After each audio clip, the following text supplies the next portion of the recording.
A moment after the wooden spoon struck the back of my hand, right beside the pumpkin pie. The kitchen held its breath. I didn't scream. I just looked her straight in the eye and smiled, because I had another dessert prepared, one that would make the entire table choke this Thanksgiving. I wasn't sprinkling cinnamon sugar. I was sprinkling evidence. Want a taste of the dessert I'm about to serve in the dining room? My name is Zoe Griffin. I am 32 years old, and I analyze data fraud for a living. At Northlight Forensics, my job is to find the digital gunpowder, the single line of code, or the misplaced decimal that unravels a multi-million-dollar lie. Today, I was back in Pine Hollow, Colorado, the mountain town that suffocates me, and the lie I was unraveling was not digital. It was standing right in front of me, smelling of expensive perfume and roasted turkey. The kitchen was humid, thick with competing spices, and the low murmur of relatives in the dining room. Marla Devereaux, my stepmother, glided toward the counter, her movements as smooth and controlled as everything else in her life. She wore cashmere the color of oatmeal, not a single thread out of place.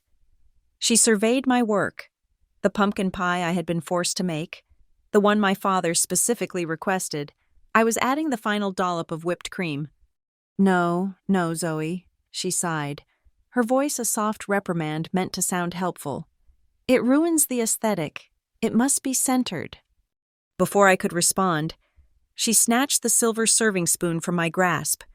It was not just a grab. It was a statement of ownership. She did not just take the spoon. She corrected my existence. As she leaned in to re-sculpt the cream, her elbow, a sharp, deliberate instrument, jammed into my side. It was a practiced move, disguised as domestic clumsiness. The jab forced my arm sideways, and the heavy spoon she had just relinquished clattered hard against the back of my hand. The sound was sharp, a metallic thwack against bone. It happened right next to the pie. I watched a red mark instantly bloom on my skin. The pain was secondary to the humiliation.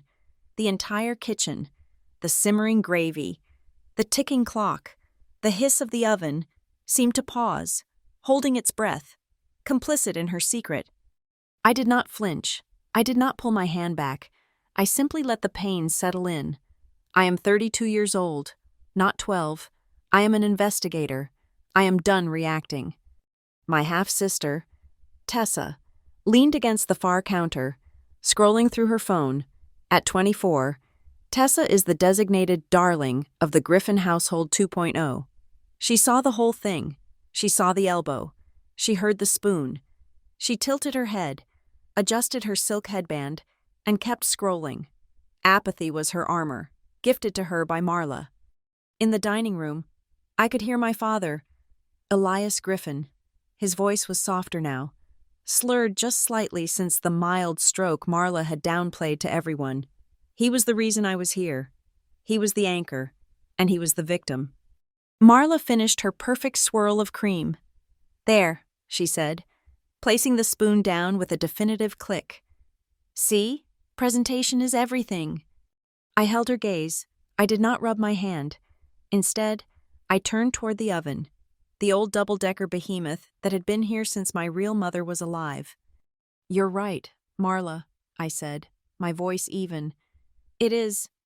I pulled on an oven mitt, the fabric worn thin.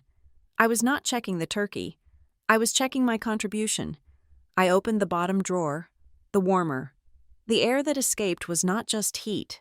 It was the smell of cinnamon, nutmeg, all the comforting lies of Thanksgiving. But underneath it, there was something else. The sharp, sterile scent of hot metal and toner.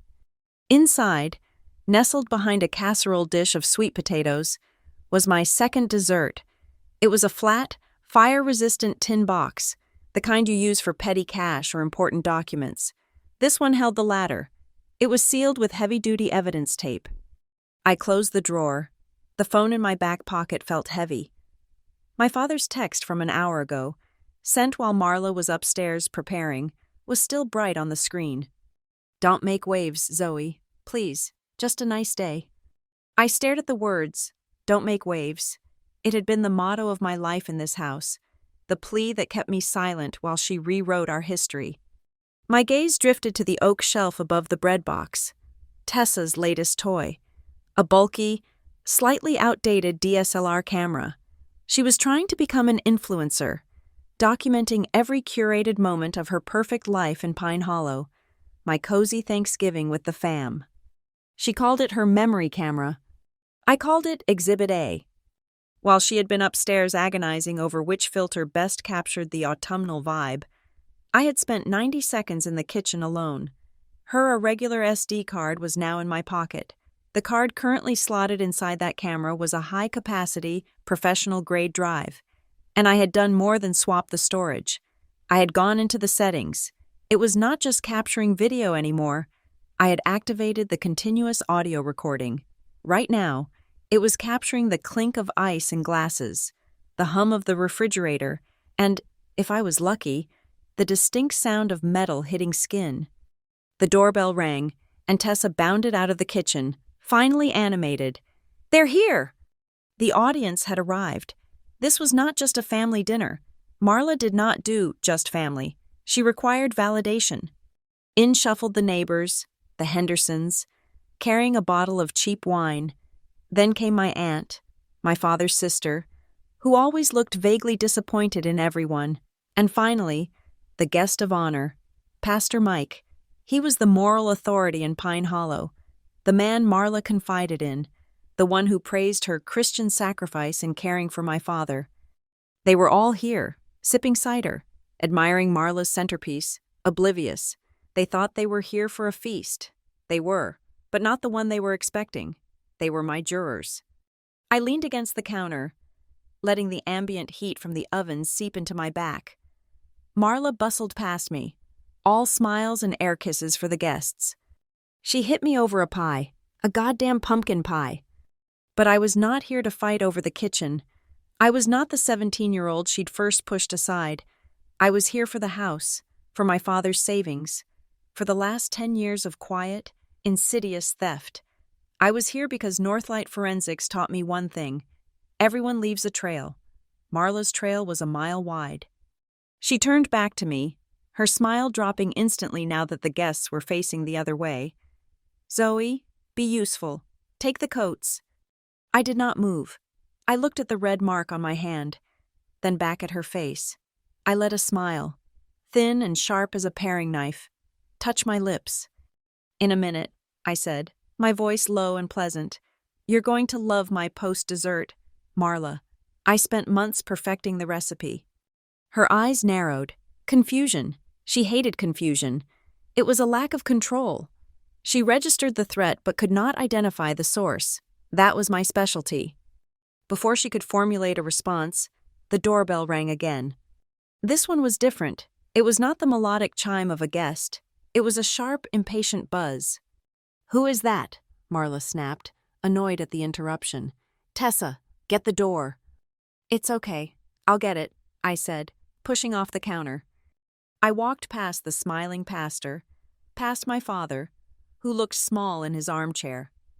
I opened the front door. A man stood on the porch, not in Thanksgiving attire. He wore a utility jacket and held a digital clipboard. He was a professional courier, the kind used for same-day legal deliveries. "Package for Marla Devereaux," he said, not looking up. "Signature required." "She's busy," I said, stepping onto the porch, blocking his view of the living room. "I can sign for the household. Zoe Griffin." He shrugged. "Fine by me." He handed me the clipboard. I signed my name, the letters firm and clear. He passed me a single, heavy-stock 9x12 envelope. It was sealed not just with glue, but with a notarized tab. It was addressed, in stark black font, to Ms. Marla Devereaux. The return address was a law firm in Denver. "Have a good Thanksgiving," he said, turning back to his van. "I will," I replied. I closed the door. The sound of the deadbolt sliding home was loud in the sudden quiet of the entryway. I walked back into the living room. Everyone was watching me. Marla stood by the fireplace, her posture rigid. I held the envelope up. "This just arrived for you, Marla." I did not hand it to her. I walked past her. past the assembled guests, and placed it directly in the center of the immaculate dining room table, right next to her floral centerpiece. The air in the house changed. The warmth was still there, the smell of turkey and pine from the decorations, but something else had just entered the room. It was cold, it was official, and it carried the sterile chill of a courthouse hallway. There it was, cold, official, impossible to rearrange like a centerpiece. That envelope sat on the table like a judgment. Marla stared at it, her painted-on hostess smile frozen. My father looked from the envelope to me, his eyes clouded with a familiar, weary confusion. This moment, this heavy, suffocating silence punctuated by the clink of the pastor's fork, was not the result of one afternoon. It was the final entry on a ledger 15 years in the making. I was the family fixer long before Marla arrived, in high school, when Tessa, then just a 9-year-old whirlwind of ribbons and demands, would forget her science project. I was the one staying up until 2 a.m. building a baking soda volcano.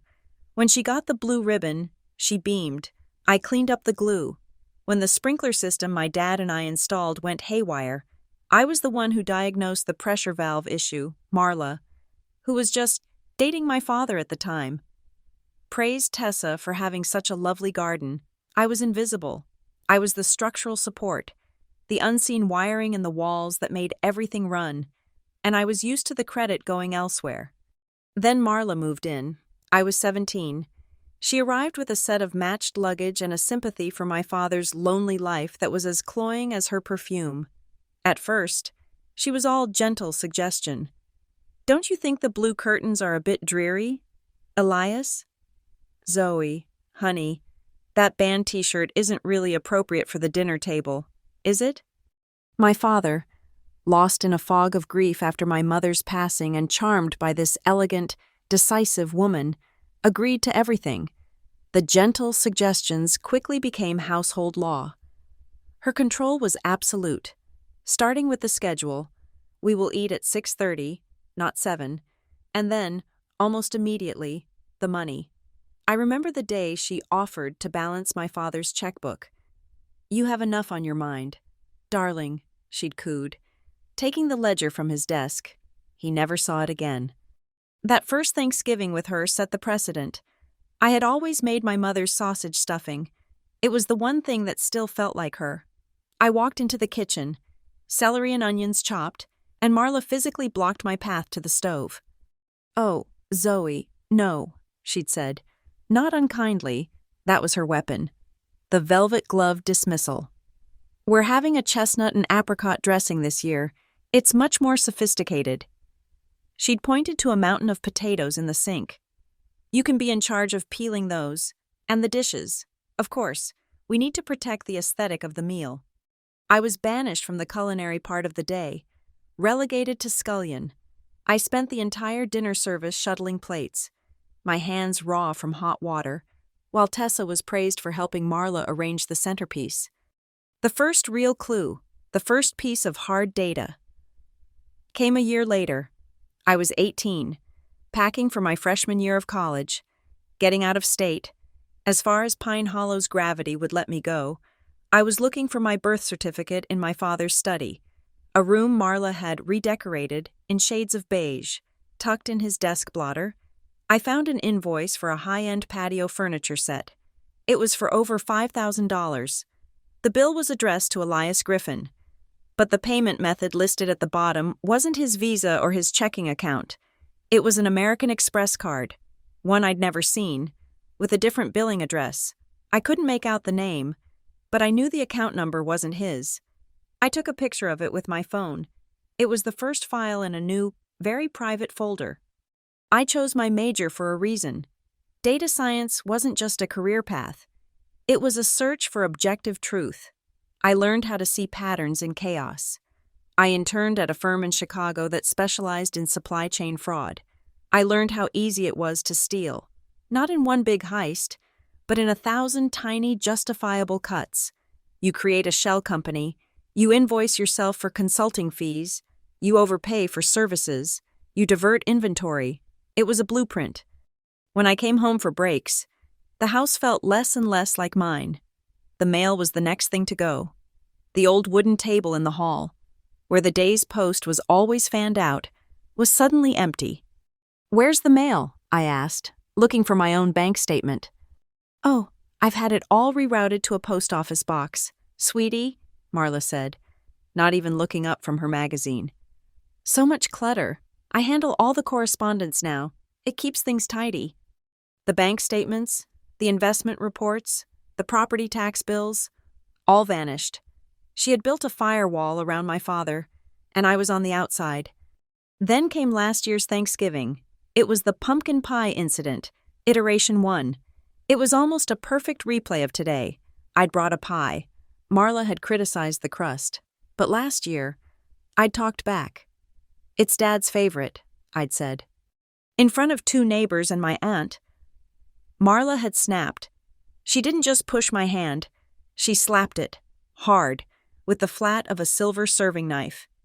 "Don't you dare question my judgment in this house." The silence was deafening.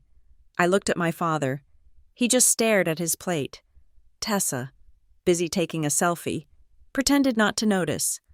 Later that night, Tessa posted the perfect Thanksgiving photo.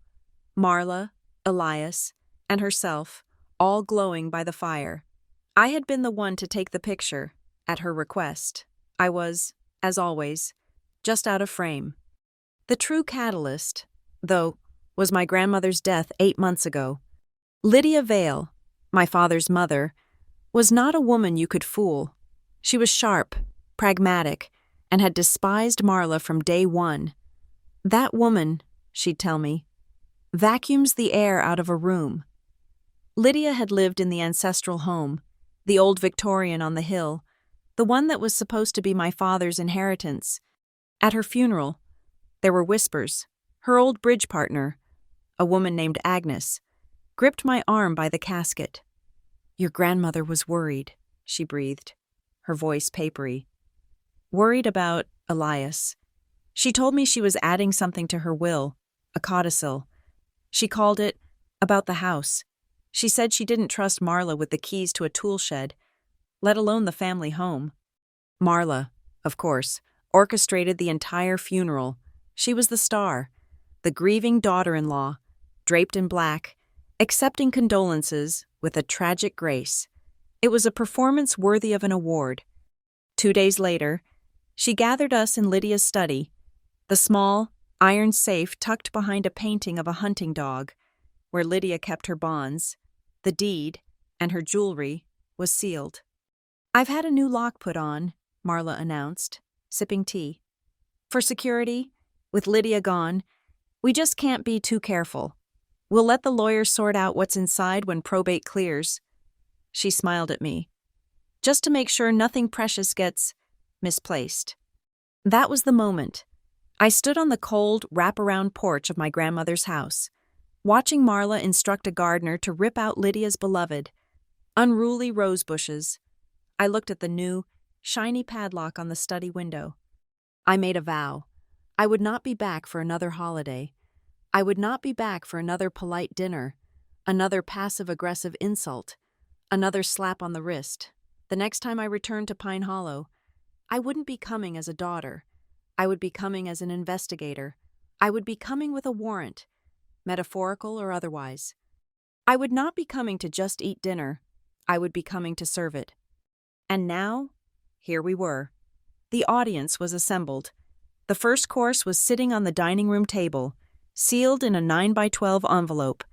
The second course was heating in the oven, and I finally, after all these years, had an appetite. That vow on my grandmother's porch was a contract. The next day, I was back in my element, 2 states away, sitting at my desk at Northlight Forensics. My office is a glass box, quiet and sterile, a place where numbers do not lie.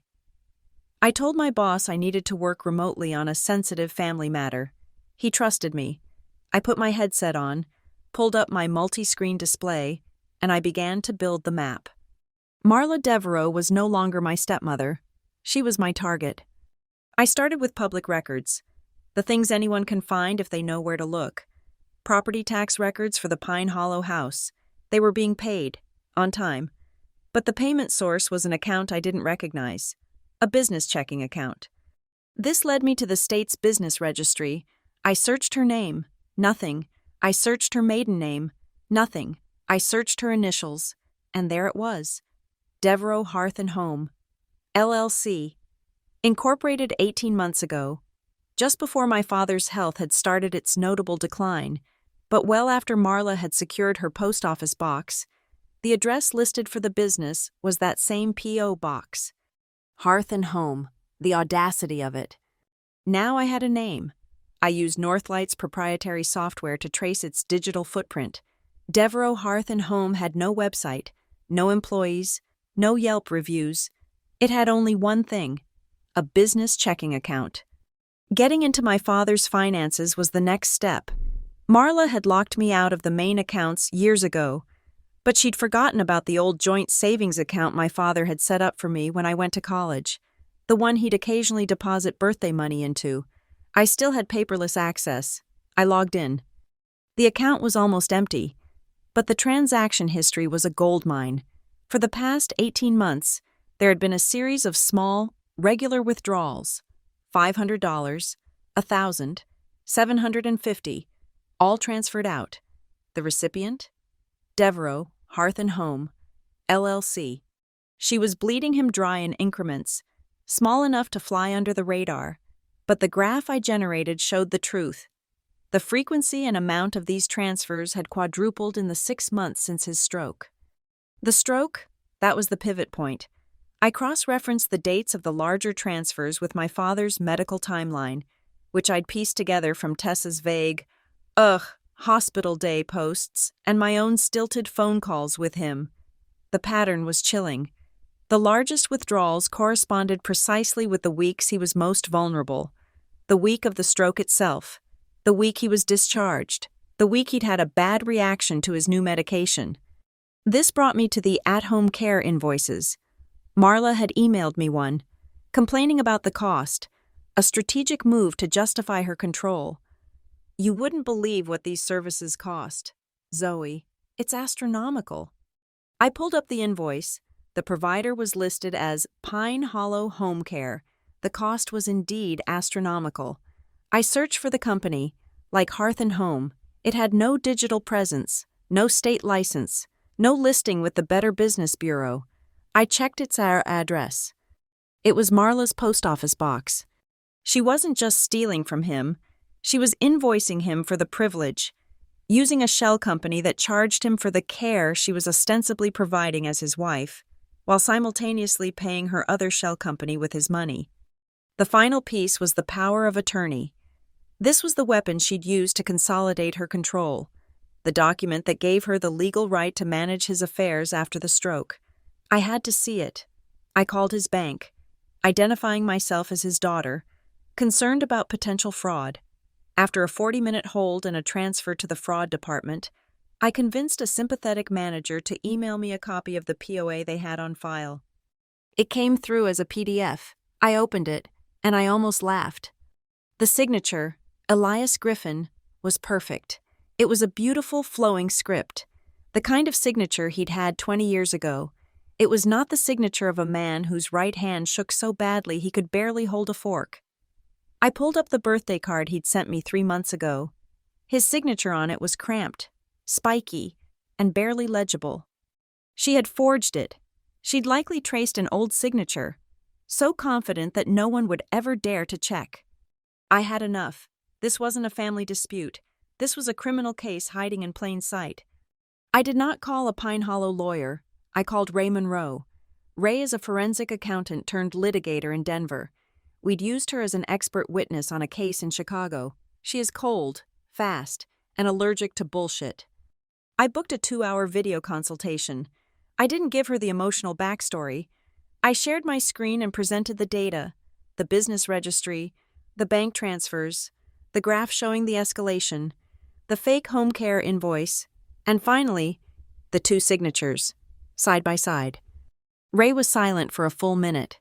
"Well," she said, finally. "She's sloppy." "Is it enough?" I asked. "Enough?" Ray's smile was thin. It's enough for a temporary restraining order freezing every asset she's ever touched. We file this ex parte. She won't see it coming. The charge is unjust enrichment and financial elder abuse of a vulnerable adult. The forgery on the POA is the nail in the coffin. I'll have a petition drafted by tomorrow. With Ray handling the legal mechanics, I turned to the two remaining softer targets, the codicil and the camera. I tracked down Lydia's former secretary, the woman Agnes had mentioned at the funeral. She was in a retirement community in Boulder. I drove the 90 minutes to see her. She remembered the codicil instantly. "Oh, yes," she'd said, her hands fluttering. Lydia was very specific. She didn't trust that woman. She came in a few weeks before she passed and had me type it up, but she didn't sign it with the other documents. Why not? She said it needed a special touch. She brought her own pen, a lovely old-fashioned thing, turquoise-colored, with a silver nib, a fountain pen. She said, "This ink is permanent. This is for Zoe." A turquoise fountain pen, a specific, physical object. I filed it away. Next, the locksmith. I called every service in a 50-mile radius of Pine Hollow. On the 6th try, I hit, "Yeah, Griffin House? On the hill?" The man said. "Sure, I remember that. Weird call. Late, night of a funeral, wasn't it? Lady wanted a high-security lock put on an antique safe. Cash job. I'm the executor's assistant, just trying to clear the estate's expenses." I lied. "Could you possibly fax me a copy of that invoice?" 20 minutes later, I had it. A receipt for a safe opening and lock replacement at Lydia's home, dated the night of her funeral, paid in cash by M. Devereaux. The last piece of prep was the surveillance. I looked up the model of Tessa's camera. It was a 5-year-old model, cheap, easy. The memory card was a standard SD, accessible by a simple flap on the side. I went to an electronics store and bought the fastest, highest capacity card they had. I formatted it, then went into the camera's submenus on a floor model.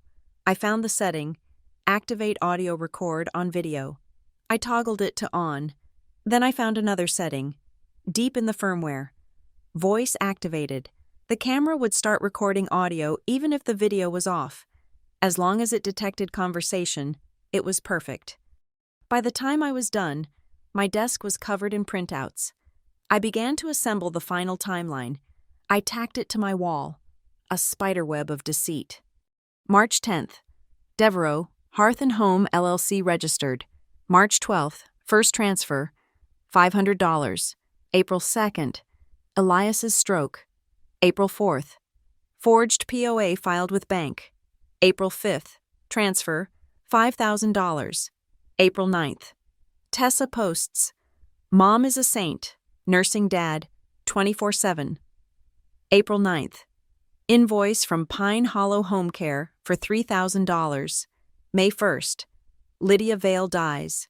May 1st, 10 p.m., locksmith invoice for safe. It was a complete narrative of a theft.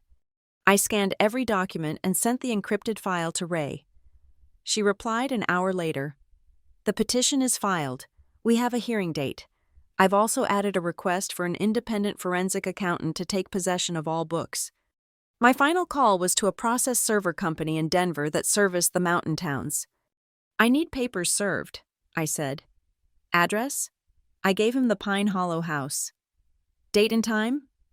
"November 27th, Thanksgiving Day." The man paused. "You're kidding. I'm not. I need the server to arrive as close to 3 p.m. as possible." "That's holiday pay. Triple rate." "That's fine," I said, looking at the forged signature of my father.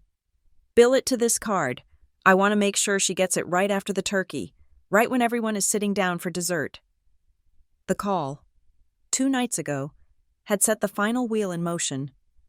I had dialed the house landline, knowing Marla screened his cell. He answered on the 4th ring, his voice thin and reedy. "Dad?" A pause. "Zoe, you're coming?" "Wouldn't miss it," I said, keeping my voice light. "Brought you something from the city, but I wanted to know, what else can I bring? What do you want?" I heard her voice in the background, sharp and muffled. "Elias, Who is that? Hang up. Dinner is getting cold. He ignored her. There was a long, shaky breath. Just, your pumpkin pie. Zoe, the one your mother taught you. His voice was quiet, but it was a command. It was the first clear directive I'd heard from him in over a year. It was a flare, shot up from behind enemy lines. I can do that, Dad, I said. I'll see you Thursday. It settled everything. I would bring 2 dishes. One was the pie, made from scratch, the crust folded with lard and butter, the filling rich with real cream and fresh ground nutmeg. It was an offering of love. The other was the flat, heat-resistant tin box, which I'd packed with the meticulous care of a demolitions expert. It contained the laminated timeline, the side-by-side signature comparisons, the bank statements, and the original, notarized copies of Ray's petition. It was an offering of justice. I'd baked it at 200 degrees for an hour at my apartment, not to cook it, but to give it the plausible, baked-in warmth it would need when I smuggled it into her oven. I arrived at 11 a.m. on Thanksgiving morning, the pie in one hand, the flowers in the other. The tin box was heavy in my shoulder bag, hidden beneath a spare sweater. Marla opened the door, her smile bright and brittle. Zoe, you're here, and you brought a pie, she said, as if I had done something slightly gauche, like tracking in mud. Dad asked for it, I said, moving past her. How lovely, she said, her eyes already dismissing it. You can put it on the side counter. I walked into the dining room. The table was already set for 12. A runner of artificial autumn leaves and velvet pumpkins dominating the center. I placed my own offering in the very middle, the bouquet of white magnolias, huge and creamy, their perfume cutting through the smell of roasting turkey. Marla stopped dead. What are those? Magnolias, I said. I see that. They don't match. Zoe, the palette is harvest gold and burgundy. Her voice was tight with irritation. They look like funeral flowers. They were Grandma Lydia's favorite, I said, adjusting a bloom. I thought they'd be a nice way to remember her. She could not argue with that, not without looking like a monster. She just pressed her lips together and turned back to the kitchen. Well, go say hello to your father. He's in the sunroom. I found him by the window, in a new, high-backed armchair that looked more like a throne of judgment than a comfortable seat. He looked smaller. The stroke had stolen the vitality from one side of his face. Hey, Dad. I knelt beside him. Zoe. He reached out with his good hand, his fingers trembling, and gripped my arm. You came. I brought your pie, I whispered. On the side table next to him, beside a glass of water, was his medication organizer. But next to that was the real trove, a small basket containing the prescription bottles themselves. My eyes narrowed. The main labels, the white pharmacy paper detailing the doctor, the drug, the dosage, had been systematically peeled and scraped away, leaving only sticky residue.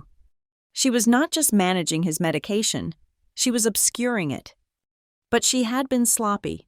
On the bottom of 2 of the bottles, stamped directly into the orange plastic, were the manufacturer's lot numbers. I pulled out my phone. Dad, let me get a picture of us. I leaned in, held the phone up, and angled it past my own head, aiming down at the table. I did not take a selfie. I took 3 quick, high-resolution photos of the bottle bottoms. Click, click, click. All done, I smiled, putting my phone away. The lot numbers were now in my camera roll, ready to be cross-referenced by Ray's medical expert. Zoe, stop bothering your father and make yourself useful. Marla's voice carried from the kitchen. Coming, I called back. Tessa was where I expected to find her, leaning against the refrigerator, filming herself for an Instagram story. She was wearing a new, dark green velvet dress that probably cost more than my first car. Tessa, wow, I said, injecting maximum sincerity into my voice. That dress is stunning. Is that the new line from that boutique in Vale? She preened, immediately lowering her phone. Oh, this old thing? It's just... Yeah, it is. You noticed? How could I not? It's gorgeous. I pointed to her DSLR, which was sitting, as I knew it would be, on the counter. Are you getting good footage with that? I bet the light in here is perfect. It's okay, she sighed. Suddenly the put-upon artist. It's hard to capture the vibe, you know? I get it. Hey, let me help. I picked up the camera. I can get some candid shots for your feed, you know. Behind the scenes, you mixing the gravy, Marla tasting the wine. Your followers would eat it up. Her eyes lit up. Would you? Oh my God. Zoe, that's actually a great idea. Just then, a text pinged on her phone. She snatched it up. Ugh, it's Brad. He's trying to get me to go to the outlets tomorrow at 4 a.m. 4 a.m. She turned her back to me, furiously texting, completely absorbed in the high-stakes drama of a Black Friday sale. I kept the camera strap around my neck, my body angled away from the kitchen entrance. That's insane, I called out, my voice sympathetic. My fingers found the memory card flap. It was not even locked. I slid it open. My other hand, already in my pocket, had the new card ready. Held between my thumb and forefinger, I pressed the existing card. It clicked. I slid it out, dropped it into my pocket, and slid the new, high-speed, voice-activated card in. Click. I shut the flap. The entire swap took less than 4 seconds. Tessa turned back around, her face flushed with indignation. He says if I don't go, he's taking his sister. Can you believe that? Unbelievable, I said, holding the camera up. Okay, let's get that shot of you by the stove. Look busy and contemplative. For the next hour, I became the ghost again. I was the perfect, helpful, invisible stepdaughter. I ferried coats upstairs. I refilled wine glasses. I laughed at Pastor Mike's painfully bad joke about a turkey and a priest. I made sure everyone was comfortable. Everyone had a drink, and everyone forgot I was a strategic player. I was just Zoe, the fixer, the helper. While Marla was in the dining room, showing off her centerpiece, I slipped my own dessert into the warming drawer, setting the temperature to its lowest setting. My next move was for the timeline. I found my father still in the sunroom. Dad, I said softly, you look like you're in a draft over here, and you're missing all the action. Let me move you closer to the dining room, where you can see everyone. I maneuvered his wheelchair, a new addition he clearly hated, out of the sunroom and into the main living room, positioning him near the brightly lit secretary desk, right by the window. Is that better? He nodded, his eyes scanning the room. Oh, shoot, I said, rummaging in my bag. I completely forgot. I have this card for Aunt Clara, and I missed her birthday. Would you mind signing it for me before I mail it? I pulled out a generic Thanksgiving card and a simple ballpoint pen. I placed it on the desk blotter in front of him. Just sign at the bottom, Love, Elias and Zoe. I watched him. He gripped the pen, his knuckles white. He lowered his hand to the paper, and the tremor was profound. He slowly, painstakingly drew the letters, E-L-I-A-S. The E was a jagged peak. The S was a straight, diagonal line. It was a signature of effort, of neurological damage. It was the signature of an unwell man. It looked absolutely nothing like the confident, perfect forgery on the power of attorney. Thanks, Dad. I took the card, the ink still wet, and tucked it into my pocket. It was the last piece of visual evidence I needed. I found Marla alone in the kitchen, basting the turkey. The camera was on the counter, its microphone silently recording. My own pencil-shaped audio recorder, clipped to the inside of my jeans pocket, was already running. Marla, that smells incredible, I said. You've really outdone yourself. She beamed, her pride her most glaring vulnerability. I have to ask, I continued, leaning against the counter. What is your secret to that pie glaze? The one you put on the apple pie? Mine always cracks. She preened. It's the egg wash, Zoe, but you have to use a French-imported apricot jam. Not that grocery store poison. It's the little details. It must be dreadfully expensive, though, I said, shaking my head. Everything is, I was just looking at my own finances. It's impossible to get ahead. This was her opening. This was the trap I'd laid. She snorted, turning from the oven. You have no idea. You think a little apricot jam is bad? Try managing a household this size. The market has gone insane. The market? I asked, feigning ignorance. For everything, she said, her voice rising with the injustice of it all. But especially the care. The unit prices for premium in-home care have just skyrocketed. It's unavoidable. You simply cannot get quality help for your father without paying top dollar. It's a full-time job just managing the expenses.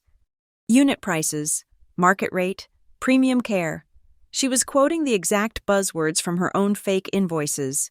She was openly admitting to the financial drain, but painting herself as the exhausted martyr, forced to pay these market rates to an invisible third party. I nodded, my face a mask of sympathy. I had no idea. Marla, you're handling all of that alone? Of course I am, she said, turning back to the turkey. Someone has to. The kitchen timer chimed. The turkey was done. It was time for the guests to sit. It was almost time for dessert. I pulled my phone from my back pocket, keeping it low, under the cover of the counter, while Marla was wrestling the roasting pan. I sent a one-word text to Ray Monroe. Ready? The dinner itself was a masterpiece of tension. Marla held court, telling charming anecdotes about her charity work. Pastor Mike nodded approvingly. My aunt picked at her food, and my father sat, mostly silent, while the legal envelope I'd placed on the table hours ago was discreetly moved by Marla to a side buffet, half hidden behind a floral arrangement. It was still there, waiting. We cleared the main course. The bones of the turkey were a carcass of polite conversation. It was time. Tessa, darling, Marla called out, her voice bright. Why don't you get your beautiful apple pie? And Zoe, you can bring yours too. The two was an afterthought, a concession. Tessa, energized by the prospect of applause, hurried to the kitchen. I followed. This was the moment. Tessa's pie was on the counter. A perfect lattice, my pie, the one my father had asked for, was beside it. Tessa picked up her phone. Okay, guys, time for the big reveal. About to serve my amazing spiced apple pie. Going live. She aimed the phone at her own face, then panned to her pie, then to the general festive mess of the kitchen. The camera I had doctored sat on the shelf, its red recording light off, but its microphone, triggered by her voice, was very much alive. Marla glided in behind me, her energy shifting from hostess to warden. She leaned in close, her perfume suffocating. She spoke in a low, vicious whisper, meant only for me, but loud enough for the camera's microphone. This is Tessa's moment, she hissed. She worked all day on that pie. Do not, and I mean do not, try to steal her spotlight. I did not look at her. I was focused on the whipped cream I'd made, which Marla had shoved to the back of the counter. I reached for the bowl and the wooden spoon resting in it. I'm not interested in the spotlight, Marla, I said, my voice just as quiet, just as clear. I just want what's Dad's. It was the wrong thing to say. I saw the shift in her eyes. It was a cold, hard click. Excuse me, she said, her voice suddenly loud, as if I were in her way. She didn't walk around me. She shouldered past me, her hip and shoulder deliberately slamming into my side. The move was designed to look like a harried hostess navigating a cramped space, but it was an assault. The impact threw me off balance. The wooden spoon, heavy with cream, flew from my grasp and clattered hard onto the granite counter. My hand, the same hand she'd struck earlier, instinctively shot out to stop the bowl from falling. The rim of the heavy ceramic bowl met the back of my hand with a sickening thwack. It was louder this time, a dull, painful crack of ceramic on bone. Tessa, who was right there, phone in hand, winced. She saw the whole thing, and then, as practiced as her mother, she turned her phone away, panning to the oven. And here's where the magic happens, she chirped to her audience. She had seen, and she had ignored. I stood there, my hand throbbing. a bright red welt already rising. I did not pull it back. I did not cry out. I set the bowl down with a deliberate, firm thud. I picked up the fallen wooden spoon. I placed it on the counter. Then, I turned to the sink, turned on the cold water, and very slowly, very calmly, ran it over my stinging skin. I was not washing a wound. I was reclaiming control. Marla stood by the pie, breathing heavily. She had gone too far and she knew it. The anger in her face was now mingled with a flicker of fear. "I warned you," she whispered, her voice shaking with rage. "Don't you dare ruin tonight." I turned off the water. I dried my hand, movement by movement, on a clean linen towel. I looked at her. "Tonight isn't ruined, Marla," I said, my voice perfectly level. "Tonight is right on schedule." "Zoe?" My father's small voice came from the doorway. He had wheeled himself to the kitchen entrance, his face a mask of worry. He had seen the last part. He had seen my hand under the water. He looked at my hand, now red and swelling. "Your hand. What happened?" Marla was on him in an instant, her entire demeanor changing to one of sugary concern. "Elias, darling, you shouldn't be up. Go back and sit down. It was nothing," she laughed, a brittle, sharp sound. "Just a little kitchen accident.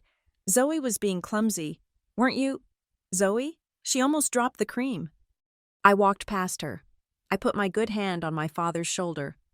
"I'm perfectly fine. Dad," I said, locking his gaze. "I promise. Why don't you go sit? Dessert is coming right out." He searched my face, looking for the truth he wasn't strong enough to demand. He finally nodded. His shoulders slumped, and slowly wheeled himself back toward the dining room. As he settled, Pastor Mike, trying to lighten the mood, called out, "Elias, you think the Broncos have a shot at the playoffs this year? That new quarterback looks decent." My father opened his mouth. He loved the Broncos. He had season tickets for 20 years. A small spark lit his eyes. "Well, Oh, Elias is far too tired to think about football. Aren't you, darling?" Marla's voice cut across the room, sharp and final. She was standing at the head of the table, a queen surveying her court. "He's just resting his mind. More coffee. Pastor?" The pastor recoiled slightly. "Oh, yes, please." My father's mouth closed. The spark was gone. He just stared at his empty plate. The demonstration was complete. She didn't just speak for him. She erased him. Tessa, oblivious, was still filming. "Okay, time to serve. My pie is first." Just as she lifted her pie plate, the doorbell rang. It wasn't the sharp, impatient buzz of the legal courier. It was the friendly, melodic chime of a guest.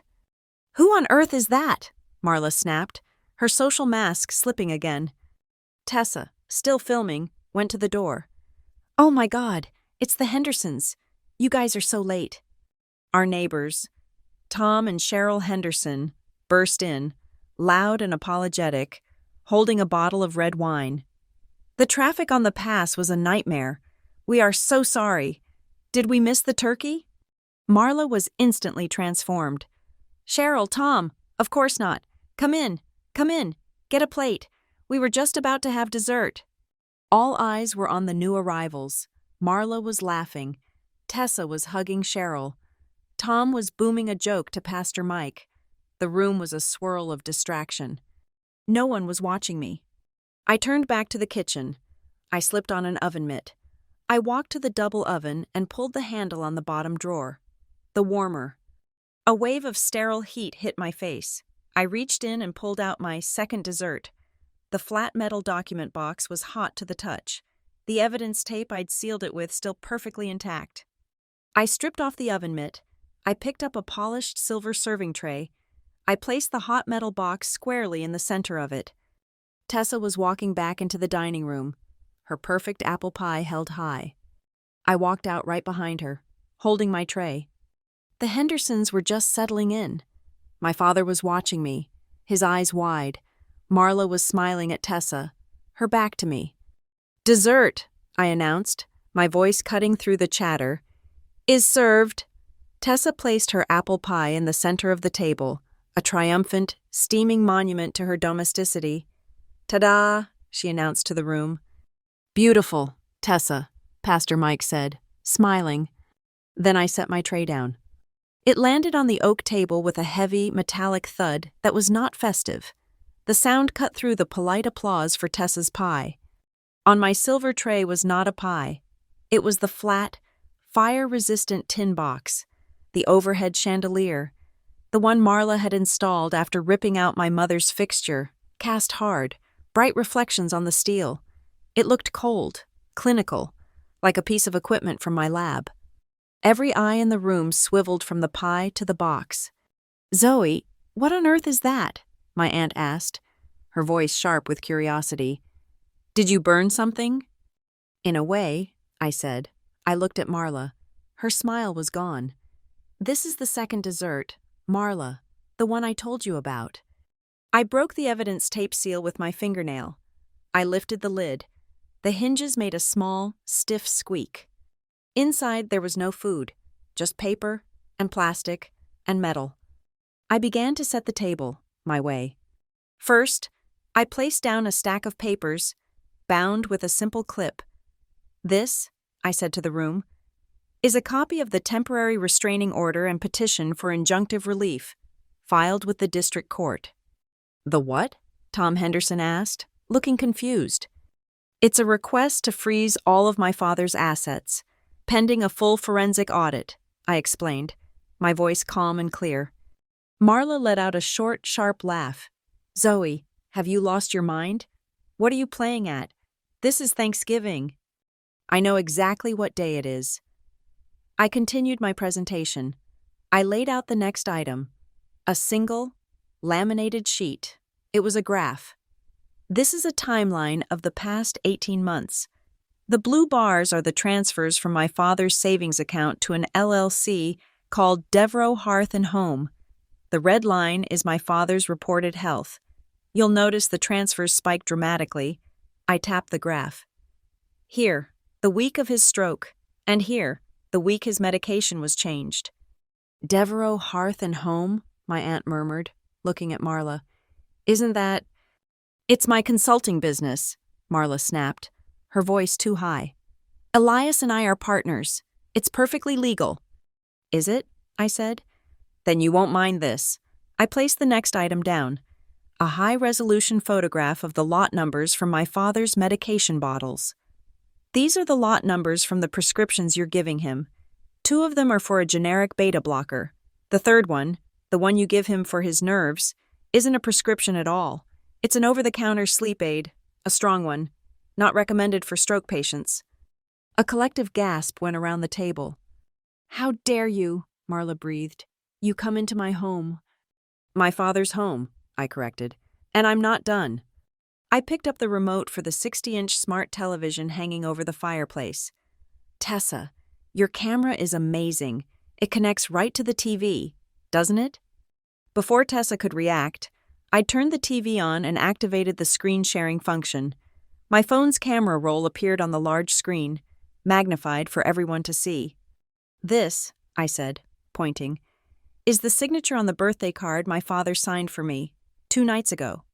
On the screen, Elias's name was spiky, frail, and broken. The S was a diagonal slash. "And this," I said, swiping to the next image, "is the signature on the power of attorney that granted Marla full control of his estate, the one she filed the day after his stroke."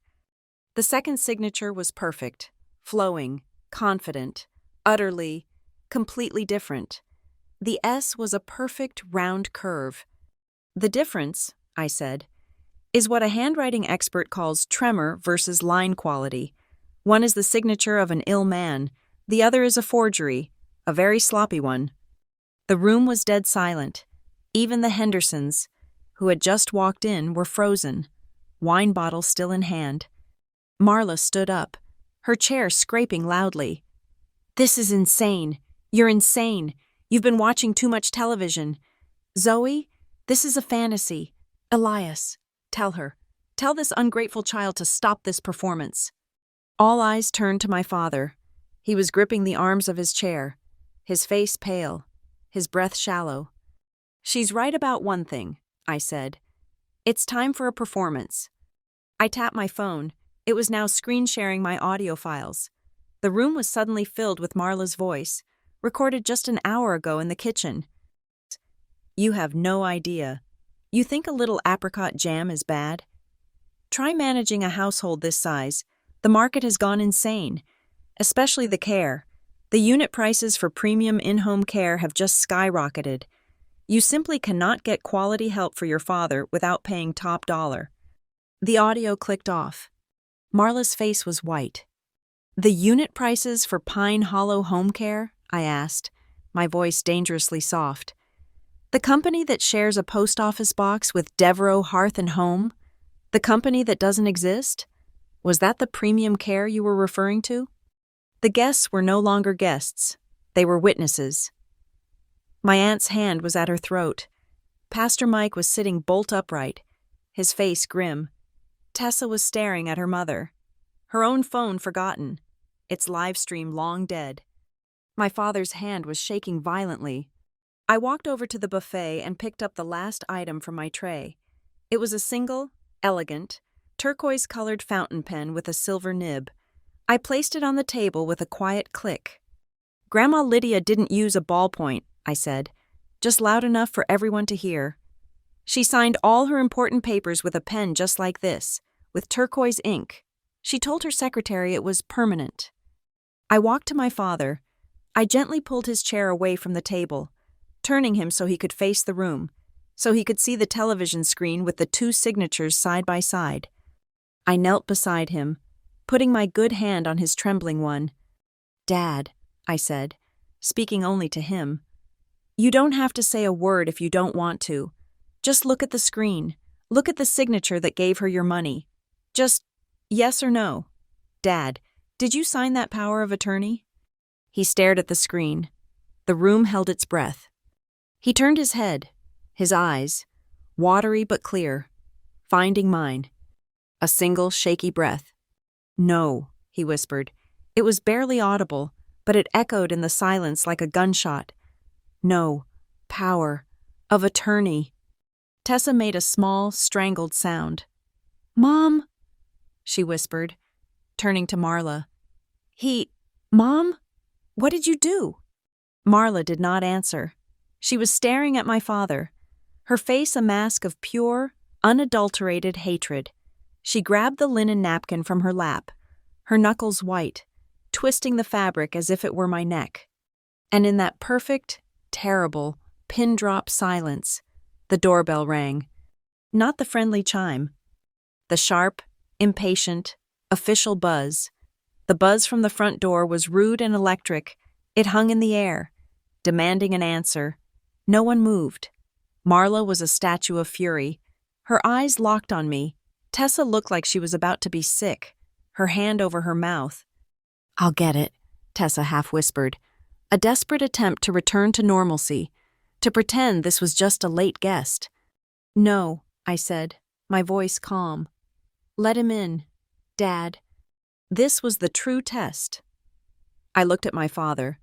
He was still trembling from his admission, but the confusion in his eyes had been replaced by something else, a slow-burning, cold anger I had not seen since before my mother died. He looked at Marla, at her white-knuckled grip on the napkin, and then he looked at the front door. "Tessa," he said, his voice stronger than it had been all night, raspy but clear. "Open the door. Let the man in." Tessa, now on autopilot, stumbled to the entryway. We heard the click of the deadbolt. A man stepped into the foyer. He was not a guest. He wore a nondescript jacket, held a heavy leather satchel, and looked profoundly bored. He was here to do a job. His eyes scanned the dining room, a room full of people frozen around a Thanksgiving turkey, and zeroed in on the only person who mattered. "I am looking for Ms. Marla Devereaux," he said, his voice flat, projecting easily. Marla's head snapped toward him. I am Marla Devereaux. Who are you? This is a private party." The man stepped forward onto the dining room rug. He did not care about the party. You have been served, he said. He reached into his satchel and pulled out 2 thick stacks of documents, bound in blue. He placed them firmly on the table, right next to Tessa's apple pie. The thud of the paper was as loud as the metal box had been.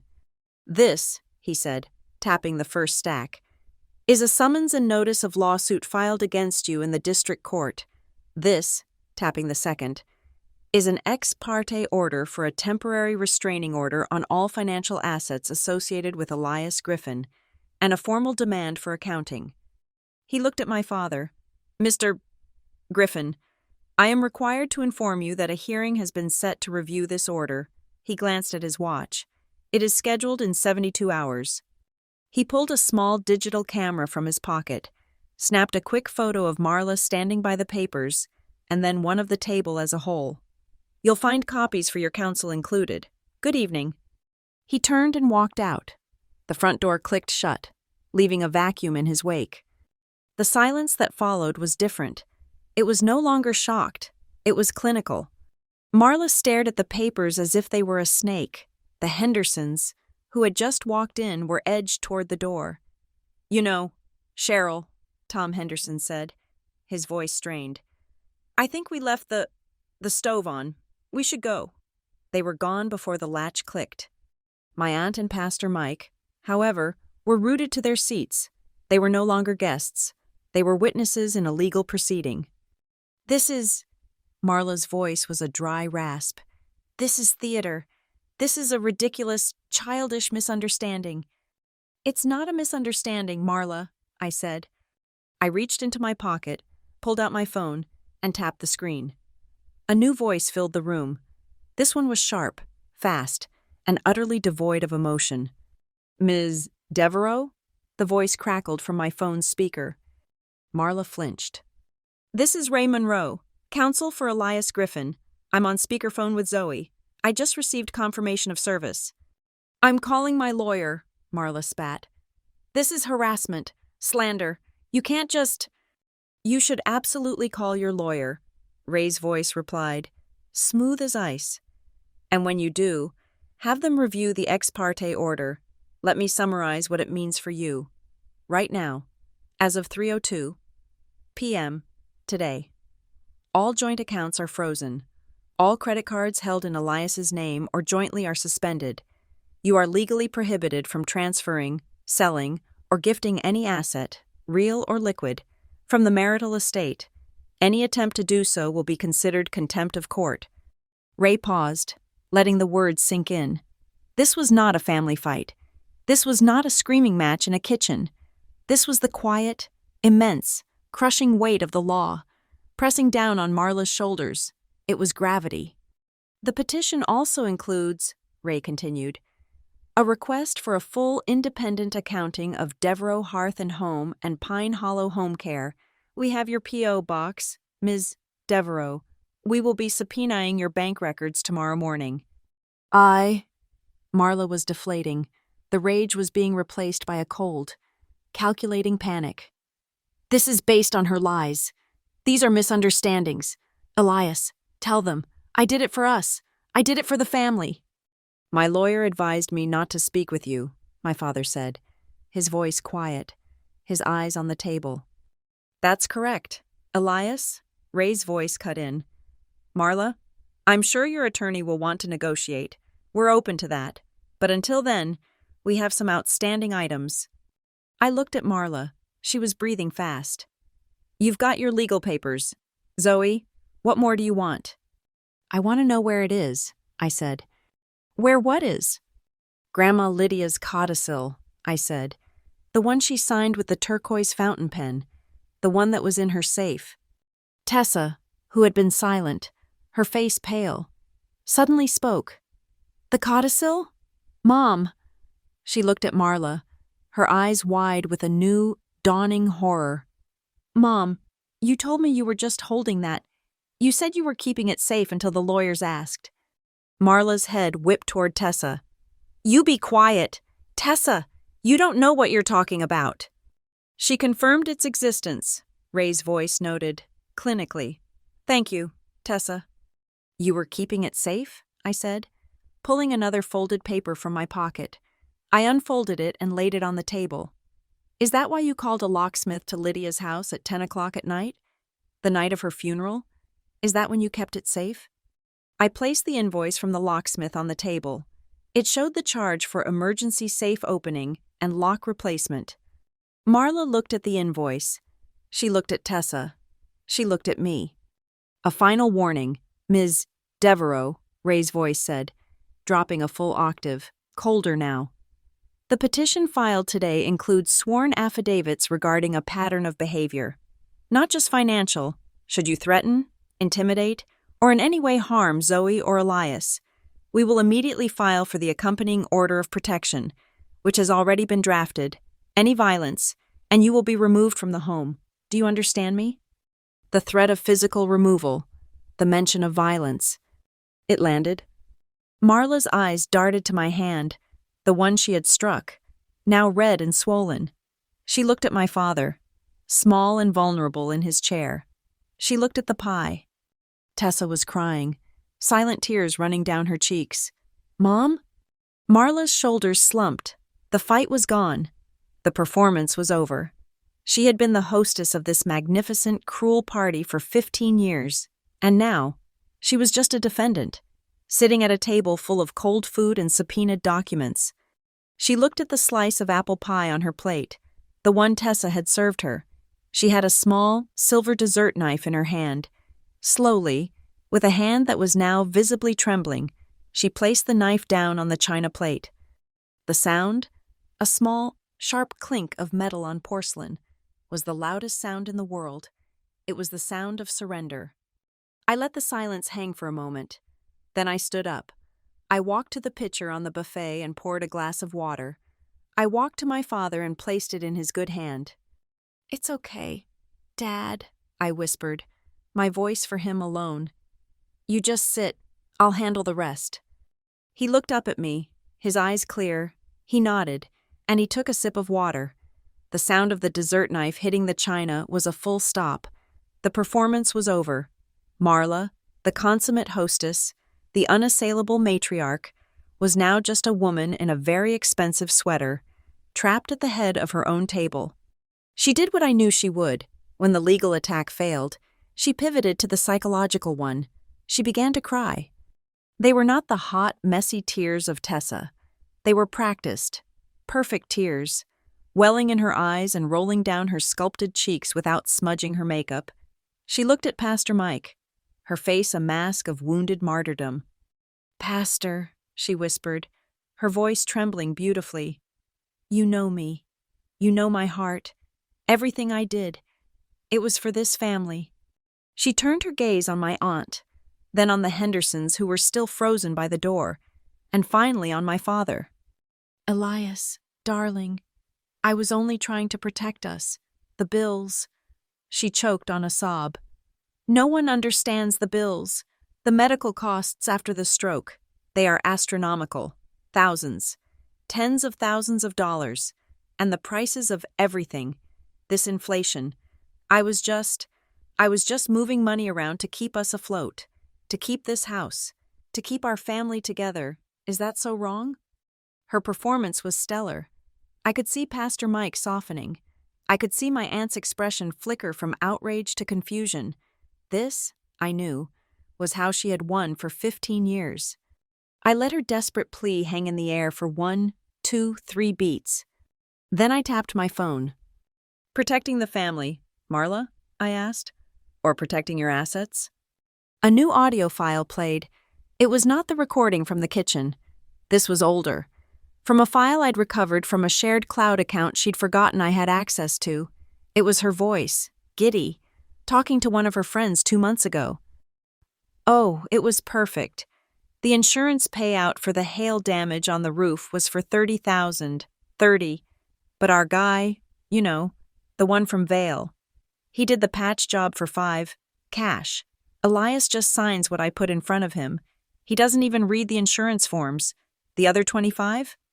Marla laughed. A tinkling, delighted sound that filled the dining room. Let's just say the new Italian marble credenza in the foyer paid for itself. It's the only way to get anything nice around here. The audio clicked off. The blood drained from Marla's face. The tears stopped. Instantly, Pastor Mike's softened expression hardened into cold granite. That was taken out of context, she stammered. Tessa, who had been staring at her mother, finally broke. Mom, she whispered, her voice small and broken. The Hearth and Home Company, the money. You told me Dad agreed to that. You told me it was his gift to you, for all your hard work. You said he knew all about it. This was Marla's last chance.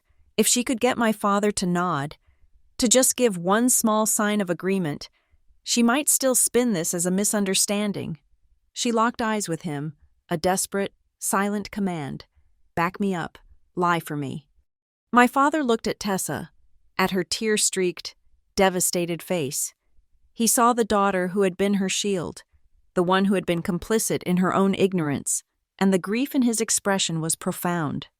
Slowly, deliberately, his good hand gripping the arm of his chair, he shook his head.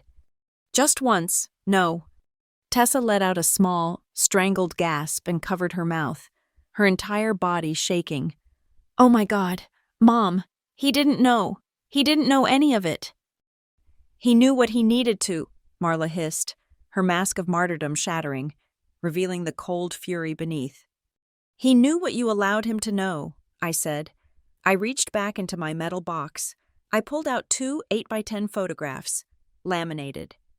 I slid the first one across the table to my aunt. You were here last Thanksgiving, Aunt Clara. You remember this, right? It was a photo Tessa had posted. The perfect family, Marla, Tessa, and my father, smiling by the fire. On the table was a pumpkin pie. It was a lovely evening, my aunt said, her voice uncertain. Was it? I slid the second photo next to it. It was a picture I had taken in the upstairs bathroom mirror 10 minutes after the first. A close-up of the back of my hand, showing a dark, ugly purple and yellow bruise. This, I said, tapping the photo of the bruise, is what happened in the kitchen right before that lovely family picture was taken. She hit me with a serving knife for trying to add whipped cream. I held up my right hand, the skin on the back of it still red and swelling from the wooden spoon in the ceramic bowl. History just keeps repeating itself, doesn't it, Marla? The only difference is, this year, I didn't just take a picture in the bathroom. This year, I brought the rest of the evidence. I gestured to the pile of documents. You were so worried about medical costs, so worried that you decided to manage his prescriptions yourself. I pulled out the final document from my case. It was the analysis from Ray's medical expert, cross-referencing the lot numbers I'd photographed earlier. The pills, Marla. His doctor prescribed him a standard beta blocker and a mild anti-anxiety medication. But that's not what's in these bottles. I tapped the paper. According to the lot numbers, the bottle you give him for his nerves isn't his prescription at all. It's a gray market sedative, likely ordered from an unlicensed overseas pharmacy. It's nearly double the strength of his actual prescription. I read directly from the report. Not recommended for post-stroke patients. Side effects include severe cognitive impairment, memory loss, and docility. I looked up at her. Or, to put it in your terms, Marla. It makes him confused. It makes him tired. It makes him just foggy enough to sign what you put in front of him. My aunt gasped, her hand flying to her chest. My God, Marla, that is attempted murder. It's elder abuse, at the very least, I said, drugging him to control him, to steal from him. The guests, the audience, they were no longer looking at the fine china or the harvest centerpiece. They were reading the bank statements I'd passed out. They were staring at the forged signature on the television. The entire ugly truth was now lit up, as harsh and unforgiving as a fluorescent kitchen light at midnight. Pastor Mike, who had remained silent through it all, finally spoke. He folded his hands on the table, his eyes fixed on Marla. He didn't raise his voice. He didn't need to. Marla, he said, and his voice was heavy with a terrible, final judgment. I have counseled you for years. I have listened to you speak of your burdens. The scripture tells us, The truth will set you free. But you have built a prison of lies. Honesty is always the shorter path. I fear you have chosen a road from which you cannot return." It was a verdict, a social execution. Marla just stared at him, her face a blank, white mask. I had one more thing. It was not in the metal box. It had been in my shoulder bag. I retrieved it. It was my grandmother's old sewing box, the small one of polished cherry wood, inlaid with a mother-of-pearl rose. She had given it to me the Christmas before she passed. "For your mending, Zoe," she'd said, her eyes sharp. "Some things in this family are badly torn." I placed it on the table. It was quiet. It was personal. I opened the lid. Inside, there were no spools of thread, just a single, folded piece of heavy cream stationery. I picked it up. My hand was shaking, just slightly. I unfolded it. It was Lydia's spidery, forceful handwriting. "Zoe," I read, my voice suddenly thick. "If you are reading this, I am gone, and that woman is doing precisely what I feared. Your father is a good, kind man, but his kindness is a weakness she will exploit. She is a creature of appetite, and she will consume everything." I swallowed, forcing my voice to steady. "I have done what I can to protect the house. The rest is in your hands now. I trust you. Whatever else happens, Zoe, promise me you will look after my roses." Marla let out a short, sharp laugh. A note, a sentimental, rambling note from a senile old woman. That proves nothing. It's just words. "It's not just words," I said. Underneath the letter, tucked into the faded velvet lining, was another document. It was folded into a small, tight square. I pulled it out and unfolded it. "You were so clever, Marla. You drilled the safe on the night of her funeral. You took the bonds. You took the jewelry. You even took the will. But you missed this. It was hidden inside this sewing box, at the very bottom. You thought the box was just sentimental trash." I laid the paper flat on the table, next to the turquoise fountain pen I had placed there earlier. "This is the codicil, the real one, the one she had her secretary witness." My aunt and Tessa leaned in. There at the bottom, above the witness line, was my grandmother's signature, written in ink that was a deep, vibrant, unmistakable turquoise. "She told her secretary," I said softly, "that this ink was permanent." I gathered the evidence, the codicil, written in my grandmother's hand, the locksmith's invoice, the forged power of attorney, the bank statements from Devereux Hearth and Home, the photo of my bruised hand. I walked to the end of the table, to where my pumpkin pie sat, the pie my father had asked for, the one my mother had taught me, the one that smelled of cinnamon and nutmeg and home. I placed the stack of papers directly beside it.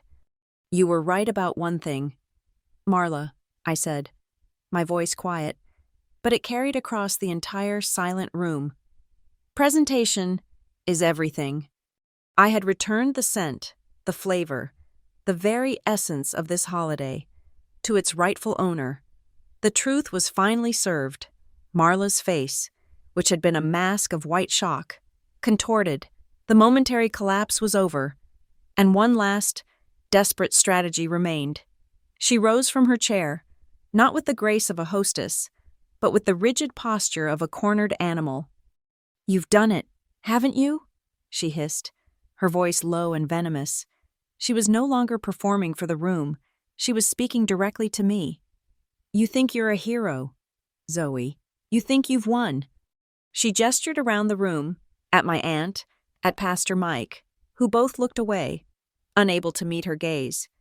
"You've brought this filth, into our home, on Thanksgiving. You've humiliated this family. You've humiliated your father." She took a step closer, her hand gripping the back of her chair. "But you're the fool. This lawsuit, this order you're so proud of, it doesn't just stop me. It stops everything. It freezes this house. It freezes the accounts. The court will seize everything. Pending your little audit, you'll have to sell the house to pay the lawyers. You haven't just exposed me. You've bankrupted your own father. You've made us homeless. All to win. I hope it was worth it." It was a good threat, a final, desperate lunge of mutual assured destruction. But it was a miscalculation. A temporary seizure is better than being bled dry. "Marla," I said, my voice as cold as hers. "You talk about the house. You talk about family, but your entire foundation is built on using people. And you didn't just use my father. You didn't just use his money. You used his daughter." My eyes shifted from Marla to Tessa. Tessa was still standing, her body shaking, tears silently streaming down her face. She was watching her mother, her entire world, her entire identity, dissolving in front of her. "Tessa," I said, and my voice softened. I hated this part. I hated what I had to do next, but it was the only way. "I'm sorry, I truly am, but you need to see the full picture. You need to know who you've been protecting." I reached into my shoulder bag, the one I'd carried in, and pulled out the last file. It wasn't from the metal box. It was a file I'd pulled just this morning. "You talk about building your life, Marla," I said, "but you always used other people's materials." I slid the paper across the table to Tessa. It wasn't a bank statement. It was a credit report. "This," I said gently, "is a line of credit for a high-end furniture boutique in Vale. It was opened 6 months ago, right after Dad's stroke. The balance on it is $12,450. Tessa just stared at it, confused. What is this?" "The name on the account," I said, pointing to the top line, "is Tessa Griffin. The Social Security number is yours." Tessa's breath hitched. She looked from the paper to her mother. The confusion in her eyes was replaced by a slow, dawning, gut-wrenching horror. "Mom?" she whispered. I didn't need to say another word. Tessa knew. We all knew. "Mom." The new bedroom set. The chairs in the sunroom. Tessa's voice was a choked sob. You told me the store made a mistake on the application and put my name. You said you'd fix it." She looked at the $12,000 balance. You used my name? You used my credit? You put this debt on me?" This was the blow Marla could not defend. She had forged my father's signature. She had stolen from my grandmother, but she had, in her own twisted way, genuinely doted on Tessa. This was a betrayal she could not justify. She didn't even try. The fight, the rage, the performance, it all evaporated. It left her in an instant. She physically deflated, slogging back into her chair, her hands falling into her lap. She was no longer a queen. She was just a thief. She began, her voice a dry, papery whisper. All the venom was gone. I just wanted to keep what I built. I built this. I made this house beautiful. I deserved it. I deserved to be secure. I did all the work. I deserved." Her voice trailed off. She was staring at the magnolias in the center of the table. And then, my father spoke. It wasn't a whisper. It wasn't a word or two. It was a sentence.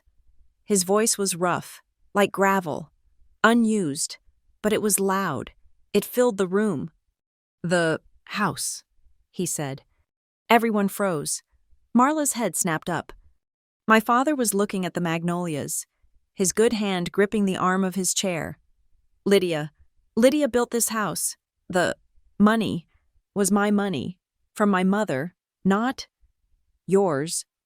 He took a ragged breath, his whole body shaking with the effort.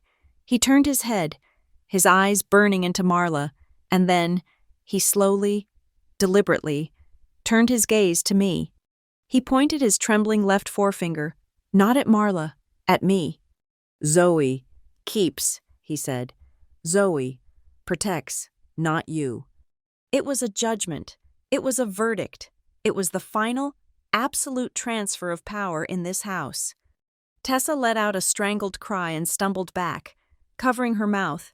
The betrayal from her mother, followed by the definitive judgment from her father, had shattered her. I looked at her. This girl who had been my rival, my shadow, my sister. She was a victim, just as much as he was. Tessa, I said, my voice firm but not unkind. You have a choice. Right now, you are standing at a crossroads. You can see, right here, that she used you. She used your name. She used your credit, just like she used his. You are a victim in this. I paused, letting her meet my eyes. But the second you lie for her, the second you try to cover this up, you stop being a victim, and you become a co-conspirator. Ray, my lawyer, is on the line. She already has the incorporation papers for Devereaux Hearth and Home. Your name is on them as the corporate secretary. This was true. I had seen it. You have one chance, and only one, I said. You tell the truth. You testify about the codicil you saw, about the credit card, about what you knew and what you didn't. You choose now. Either you stand with the truth, or you go down with her. Tessa looked at her mother, this hollowed-out woman who had built a kingdom on her back. She looked at my father, who was watching her with a terrible sadness. She looked at the credit report with her name on it. Her hand, which had been clutching her iPhone, the instrument of her entire identity, slowly unclenched. She looked at the phone, at the blank, black screen. Then, with a final, shuddering sob, she placed the phone face down on the dining room table, a surrender. "I'll tell the truth," she whispered, her voice raw. I will, I swear. Zoe, I didn't know. About the money, about his signature. I didn't know. She told me. She told me he knew everything." "Ray," I said, speaking to my own phone, which was still on the table. "Did you hear that?" Loud and clear, Ray's voice crackled, sharp and metallic. "Ms. Griffin, we will be in touch to schedule your deposition as a friendly witness." Ray's voice shifted, the temperature dropping 20 degrees. "Marla, this brings us to the present. As you've heard, we have an emergency hearing in 72 hours.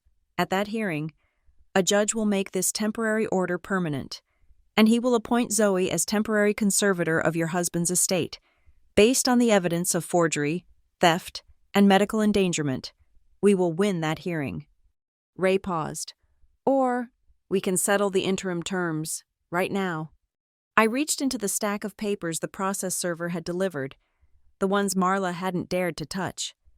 I pulled out the top 2 documents.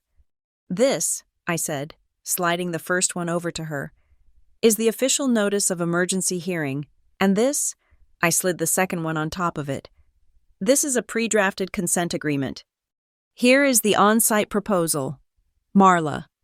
Ray's voice commanded, "You will, right now, in front of Pastor Mike and your sister-in-law as witnesses, sign that consent agreement. It states the following. 1. You will immediately turn over all keys to this house, to Lydia's house, and to all vehicles. 2. You will turn over all checkbooks, business and personal, associated with Elias Griffin. 3. You will provide, in writing, the combinations to all safes, including the new one on Lydia's study. 4. You consent to an immediate change of care provider for Elias, effective tonight." What do I get?" Marla whispered, her voice hollow. "In exchange," Ray said, "we will not file the criminal complaint for the forgery and the medication tampering. Yet, we will hold that, pending the full audit, and we will not move to freeze the one, single, personal bank account that is in your name only. You have 60 seconds to decide, after which, this offer is void, and we will see you in court." Marla stared at the paper, at the signature line. She was trapped, utterly. The only sound in the entire 20-foot dining room was the heavy, rhythmic tick-tock of the grandfather clock in the hall. It was a countdown. It sounded like a hammer striking an anvil. My aunt was holding her breath. Pastor Mike had his hands clasped, his head bowed. Tessa was just crying, her face in her hands. Tick-tock! Marla looked at my father. He just stared back, his face hard. Tick-tock? She looked at me. Her eyes were dead. All the fire, all the arrogance, all the control was gone. She was just a shell. 30 seconds, Ray's voice announced from the phone. I stood up. I walked to the buffet where she had hidden the first legal envelope, the one the courier had delivered hours ago, the one that had started this. I picked it up. It was still sealed. It was still addressed to Ms. Marla Devereaux. I walked back to the table. Marla still hadn't moved. She was frozen. I slid the heavy 9x12 envelope across the polished wood. It landed on top of the consent form with a soft, final whump. She looked up at me, her eyes empty. "You were so worried," I said, my voice low. "So worried about my contribution. So upset I had only brought a pie."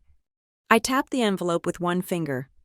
This was my dish, the one I've been preparing for a year. It's the truth, Marla. And you are going to eat every last bite. The grandfather clock in the hall struck the quarter hour. The chime was painfully loud, a punctuation mark on Ray's 60-second deadline. Marla's eyes flickered from the consent agreement to my father, then to Tessa. She saw no allies. She saw only the wreckage of the kingdom she had built on paper and lies. Her hand, the one that had held the silver dessert knife, reached out. It trembled. She picked up the ballpoint pen I'd left on the table. She did not look at the document. She simply uncapped the pen, leaned over, and signed her name on the signature line. Her beautiful, practiced, flowing signature. It was the last perfect forgery she would ever commit in this house, signing away the power she had gained by the same method. "Pastor Mike," I said, my voice quiet. "Aunt Clara, would you witness this, please?" Pastor Mike nodded grimly. He stood, took the pen from Marla's unresisting hand, and signed his name on the first witness line. "May God have mercy on us all," he murmured. My aunt, her face pale but resolute, signed the second line. "It's done," she said. "Ray, the agreement is signed and witnessed," I said to the phone. "Excellent," Ray's voice replied, crisp and final. "Marla, per Section 2, the combination to the safe in Lydia's study, now." Marla stared at the empty tin box. "It's 4 numbers," she whispered, her voice hollow. "Tessa knows it. I had her memorize it, in case of an emergency." I looked at Tessa. She was still crying, but she scrubbed her face with the back of her hand. Her gaze hardening, she looked at her mother, and the last thread of childish adoration finally, definitively, snapped. 17, Tessa said, her voice clear, though it trembled. 33? Oh, 8. "Thank you, Tessa," I said. "Aunt Clara, would you come with me?" I left the phone on the table, a silent, audio-based warden. My aunt and I walked out of the dining room, our footsteps loud on the hardwood floor, leaving Marla, Tessa, and my father in a triangle of silence. We went up the stairs to Lydia's study.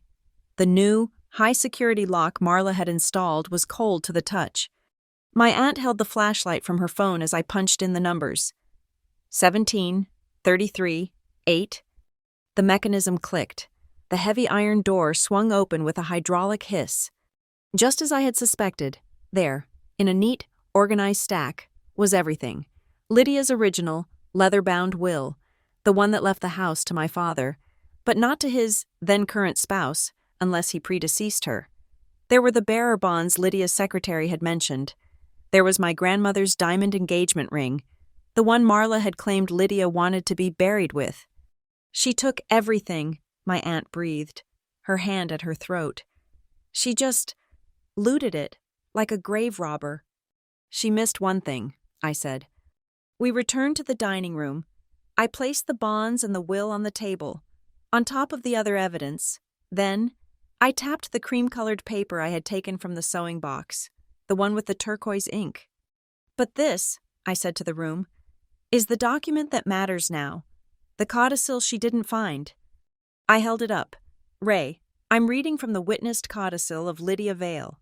It states, 'In the event of my son, Elias Griffin, being deemed incapacitated or under undue influence, I hereby grant temporary conservatorship of my primary residence. I looked at Marla. And all associated assets, including the Lydia Vale Rose Garden, to my granddaughter, Zoe Griffin, to manage in trust for her father. I took a breath. And it establishes one more thing. The Lydia Vale Rose Garden Scholarship. 50% of the estate's annual interest is to be set aside as a scholarship fund for any teenager in Pine Hollow wishing to study horticulture or data science. I looked at my father. He had not survived. He had won. He reached out his good hand, the one that wasn't trembling quite so badly anymore. I put my hand in his. His grip was surprisingly strong. "Home," he whispered, his eyes clear, locked on mine. "Home is still home." I squeezed his hand. "Yes, Dad, it is." I stepped away. Pulling my phone from my pocket, I had one more call to make. I walked into the foyer, where I had a signal, and dialed the number I had memorized. "Pine Hollow Independent Nursing," a cheerful voice said. "Hello?" I said. "My name is Zoe Griffin. I'm calling on behalf of my father, Elias Griffin. I have his new medical proxy in hand. I need to schedule an immediate intake and assessment. His current provider has just been terminated. Yes, tomorrow morning at 9 would be perfect. Thank you." I clicked the phone off. The first piece of the new, true reality was now in place. When I returned to the dining room, Marla was standing. She had, in those few minutes, reapplied her lipstick. The mask was back, but it was different. It was no longer the warm hostess. It was a mask of cold, brittle ice. She picked up her empty designer handbag from the floor. "I will be seeing my lawyer," she said, her voice flat, all emotion, all performance, wiped clean. "I expected nothing less," I said. From my other phone, still on the table, Ray's voice had one last thing to say. "Do that, Marla. And when you see him, for your own sake, make sure you bring the truth. We already have it." Marla just stared at the phone. Then, without a word, without looking at my father or at her daughter, she turned and walked out of the dining room. We heard the front door open and then close, with a quiet, final click. The silence she left behind was heavy. My aunt, ever the pragmatist, was the first to move. "Well," she sighed, standing up, "these dishes aren't going to clear themselves." Pastor Mike stood as well. I will help you, Clara." They began to clear the table, the clink of silverware on china a surreal, domestic sound in the wreckage of our lives. They were no longer guests. They were just family, cleaning up a terrible, necessary mess. Tessa's beautiful apple pie, the one she had presented with such pride, sat in the middle of the table, completely untouched. No one had even looked at it. All eyes kept drifting to the metal box, the bank statements, the legal forms, our new centerpiece. I walked to the sideboard. I picked up my pumpkin pie, the one my father had asked for. I picked up the pie server. I walked to my father's side. "You ready for this, Dad?" I asked. A small smile touched his lips. "Ready," he said. I cut a large, perfect slice. The crust was flaky. The filling was firm. It smelled of cinnamon, and home, and truth. I placed it in front of him. Then I cut a second slice, a very small one. I walked around the table and placed it in front of Tessa. She looked up at me, her eyes red and swollen, her face a mess. "Zoe, I... Just eat your pie, Tessa," I said, not unkindly. "It's a start." I sat down at the table. In front of Marla's empty chair sat the empty fire-resistant tin box. The lid was open. Her dessert was finished. The game was over. On the shelf above the bread box, Tessa's camera, the one I had activated, was still silently recording. Its lens was aimed at the table. It had captured the yelling, the threats, the tears, the signatures, and now it was capturing this, the first, quiet, broken moment of a family choosing to be honest. I picked up my own fork. I looked at my father, who was slowly, happily, eating his pie. I looked at Tessa, who was staring at her slice as if it were the most complicated thing in the world. I stood up. I had one more thing to say. I didn't come here today to win, I said, to my father, to my sister, to the room. I came here to stop losing. Later that night, long after everyone had gone, after the new nurse had checked my father's vitals and Tessa was asleep in her room, I stood in the study. I turned off the light. The kitchen light below cast a warm glow out the window, onto the skeletal, dormant bushes of my grandmother's garden. I opened the cherrywood sewing box. I took out Lydia's old, leather-bound garden journal. I found the turquoise fountain pen. I opened to the first blank page, and under the pale moonlight, I wrote one single line. The Thanksgiving meal I served today was a boundary. Thank you so much for listening to my story. I'd love to know where you are tuning in from. So please drop a comment below and let me know your thoughts. And if you enjoyed this, please subscribe to Lila Revenge Stories, like this video, and hit that hype button to help more people find it.